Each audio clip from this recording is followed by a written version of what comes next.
ตัวนี้น่าจะประมาณ8 ขีดได้อยู่สีเขียวกบยางบุกตลอดอันนี้แม่น้ำหนัก7 กรัมจุดพิเศษมันเนาะคือใบหลิวมันจะยับเข้ามาใกล้เวลาเขาลากมามันจะดีดน้ำนี่เนาะ B2 กบยางบุกตลอดฝากผลงานได้ด้วยอยากไปติดตามเบื้องตัวต่อไป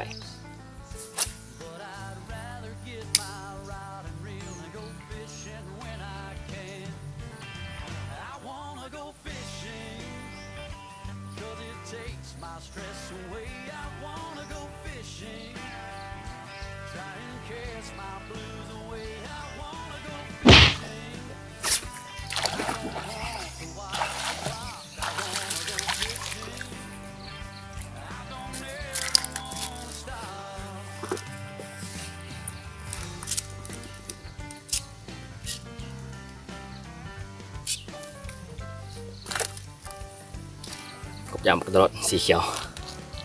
เขาเต็มคอแล้วนะเมื่อกี้นี่มันไล่มาเธอหนึ่งมันนำบ่ทันพอดีถึงตอนที่จะเก็บสาย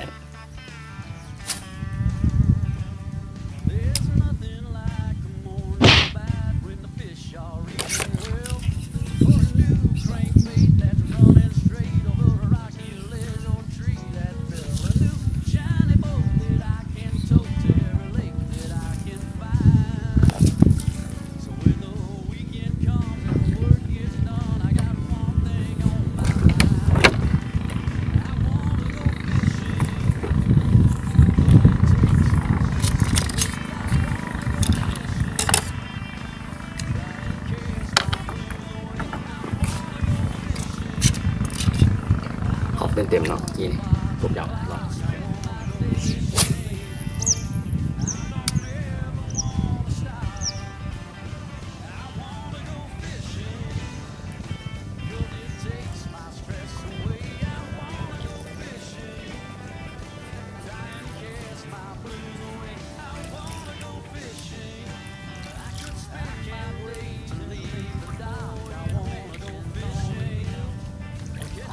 โอเค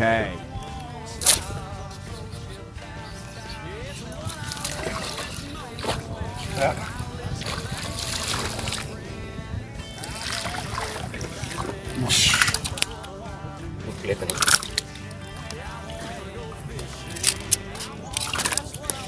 มาอีกตัวหนึ่งแล้วเนาะโอ้ตัวนี้น่าจะ8 ขีดอีกแล้วเนาะ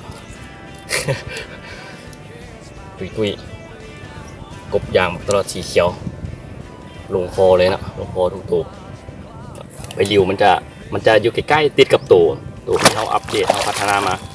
คือว่าใบหลิวให้มันใบหลิวมันยับเข้าใกล้ตัวที่สุดเพื่อปากกัดมันจะถึกตัวหรือกบเลยไม่ให้มันกัดใบหลิวเนาะแล้วเวลาล่างน้ำใบหลิวมันจะดีดขึ้นอันนี้เนาะ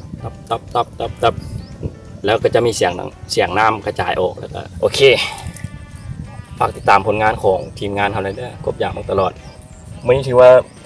หลายโลเติมมือนี้ได้12 โมงอะ Smoke weed every day.